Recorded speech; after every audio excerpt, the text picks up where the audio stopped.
नमस्कार, मैं हूं सुजाता सैनी और आप देख रहे हैं India speak daily. National Herald case में सोनिया गांधी और राहुल गांधी की मुसीबत अब बढ़ने वाली है।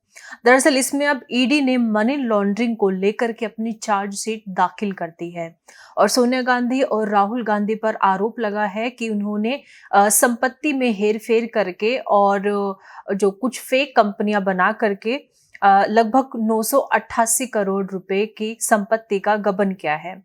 तो ये पूरा मामला क्या है, कब से ये केस किसने केस डाला और इसकी क्या-क्या अभी तक इसमें घटनाएं हुई हैं, अभी कांग्रेस पार्टी का इसमें क्या कहना है, तो उस पर आज पूरी बात करेंगे हम। तो सबसे पहले 2013 में सुब्रमण्यम स्वामी ने इस केस को दायर किया था और सुब्रमण्यम स्वामी ने नेशनल हेराल्ड और एसोसिएट जर्नल लिमिटेड एजेएल के खिलाफ मनी लॉन्ड्रिंग की शिकायत दर्ज करवाई थी। स्वामी का आरोप था कि सोनिया गांधी और राहुल गांधी और कांग्रेस पार्टी के कुछ अन्य नेता ने मिलकर के साजिश रची है, जिसके तहत एजेएल की संपत्तियों को गलत तरीके से हड़पा गया है। तो ये आरोप इन्होंने लगाया था। इस शिकायत के बाद यह जो मामला है वह तूल पकड़ता गया और स्वामी ने इसकी जांच और कानूनी कार्रवाई की मांग की थी। ये 2013 की ये घटना है जब सबसे पहले ये मामला सामने आया, लेकिन उस समय कांग्रेस की ही सरकार थी, तो इस वजह से उस समय ज्यादा कुछ कार्रवाई नहीं हुई।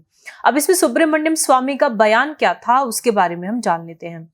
सुब्रमण्यम स्वामी ने इस केस के संदर्भ में कहा कि यह एक बड़ा घोटाला है जिसमें कांग्रेस के शीर्ष नेता शामिल हैं और मैंने इस मामले को कोर्ट में ले जाकर के इस पर कार्रवाई की मांग की है। यह मामला केवल राजनीति से प्रेरित नहीं है, बल्कि इसमें सीधे तौर पर राहुल गांधी और सोनिया गांधी की भूमिका है। उन्होंने कहा कि ये एक बड़ा आर्थिक अपराध है और जो देश की राजनीति और न्यायपालिका पर सवाल खड़ा कर रहा है। तो इस प्रकार से सुब्रमण्यम स्वामी ने 2013 में अपना ये बयान देते हुए ये केस फाइल किया था, जिसमें कि उन्होंने आरोपी जो अपनी तरफ से पार्टी जो बनाया था, उन्होंने सोनिया गांधी और राहुल गांधी को प्रमुखता से बनाया था। अब इसमें जो मनी लॉन्ड्रिंग हुई है जिसमें 988 करोड़ रुपए के गबन का आरोप लगा है, अलग अलग तरीके से, जैसे कंपनीज बना करके या जो प्रॉपर्टीज यानी कि जो लैंड है उसको अक्वायर करके, तो उसके बारे में जान लेते हैं।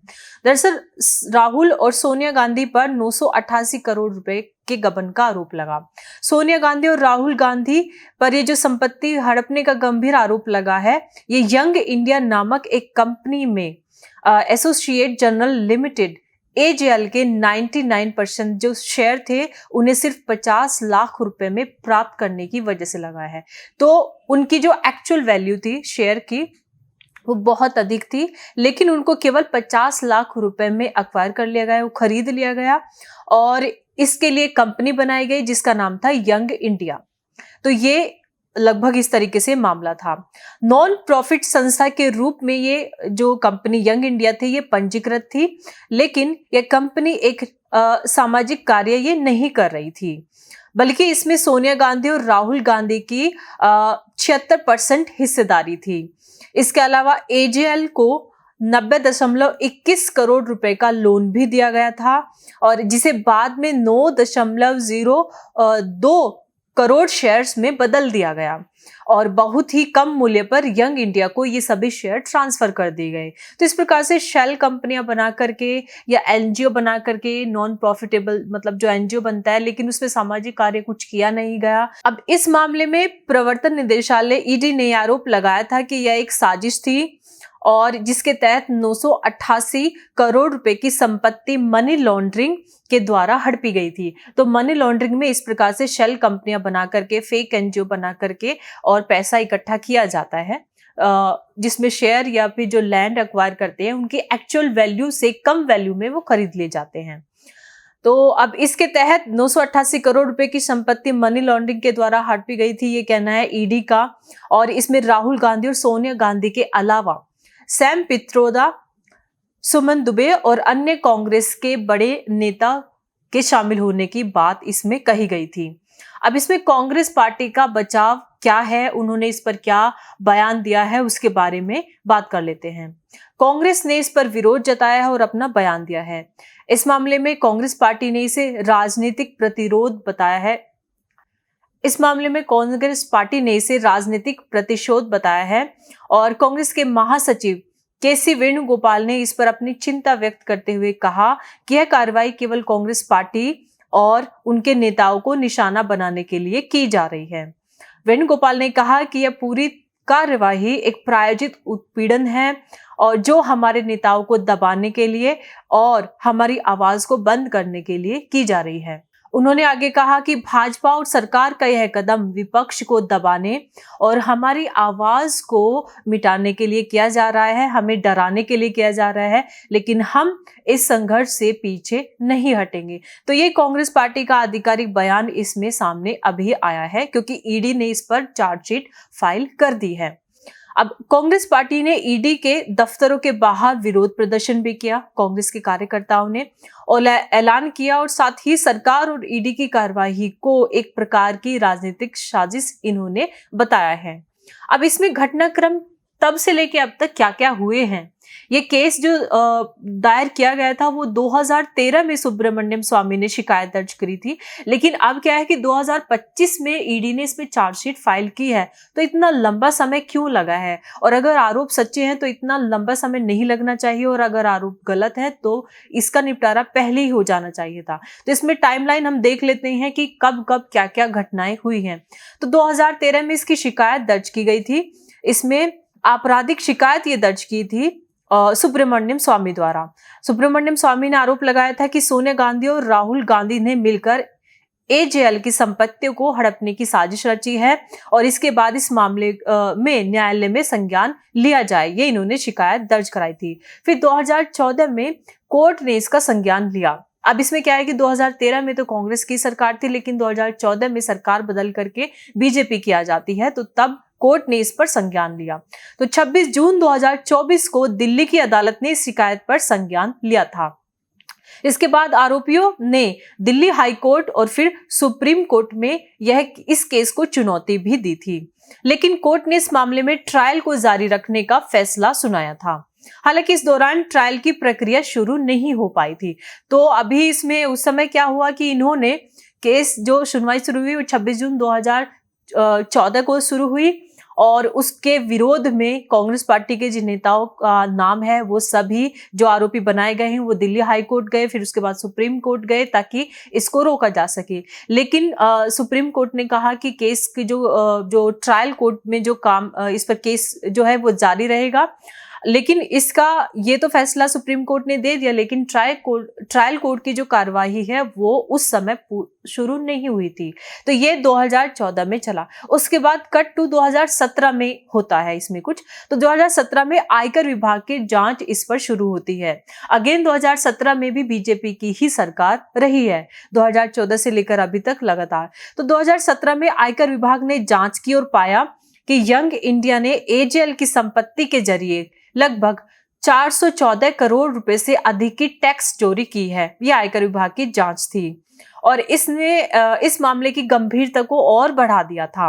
अब इसे मनी लॉन्ड्रिंग से जोड़कर इसकी जांच तेज कर दी गई थी।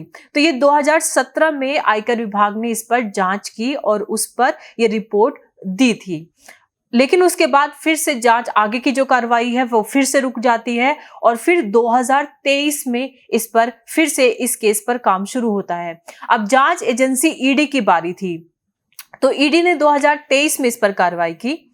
20 नवंबर 2023 को प्रवर्तन निदेशालय ने इस मामले में बड़ी कार्रवाई की और 752 करोड़ रुपए की संपत्तियों को अटैच कर लिया और इसके बाद कांग्रेस पार्टी और सरकार के बीच राजनीतिक विवाद और गहरा हो गया। तो 2023 में ईडी इसमें प्रवेश करती है और ईडी इसमें 752 करोड़ रुपए की जो संपत्ति थी उसको ढूंढती है, उसको अटैच करती है और उसके बाद फिर से राजनीति इस पर गर्मा जाती है।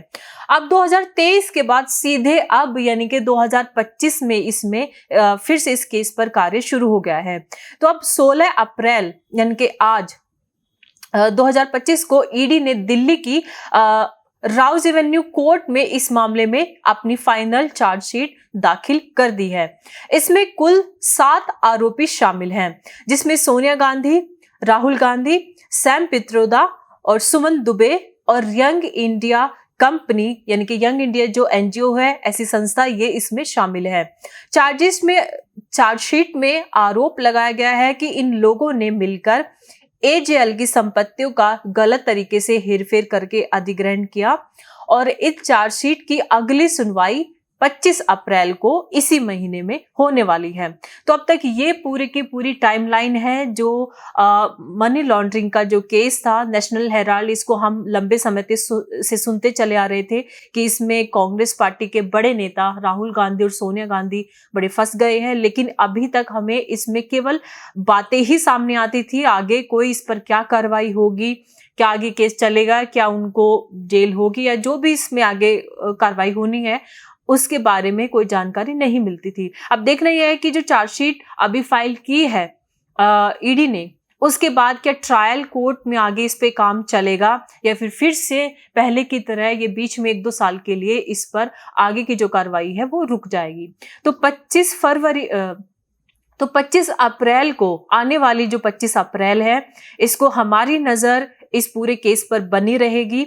आपको आज की इस वीडियो में की जो जानकारी है वो कैसी लगी है, उसके बारे में आप कमेंट बॉक्स में लिखिएगा और हमें बताइएगा कि आपको क्या ये लगता है कि ट्रायल कोर्ट का जो आदेश दिया था सुप्रीम कोर्ट ने कि ट्रायल कोर्ट में इस पे ट्रायल चलना चाहिए, रुकना नहीं चाहिए, तो बीच में ये ट्रायल कोर्ट पे ये केस रुक क्यों जाता है, बीच बीच में काम रुक क्यों जाता है। इसमें 2-2, 3-3 साल का बीच में गैप आता रहता है, जिसकी वजह से 2013 की जो शिकायत दर्ज कराई गई थी उसमें चार्जशीट जो फाइल की गई है उसको करते करते अब 2025 तक का समय गुजरता जा रहा है। तो आप अपने विचार जरूर लिखिएगा। आज की इस रिपोर्ट में इतना ही। धन्यवाद।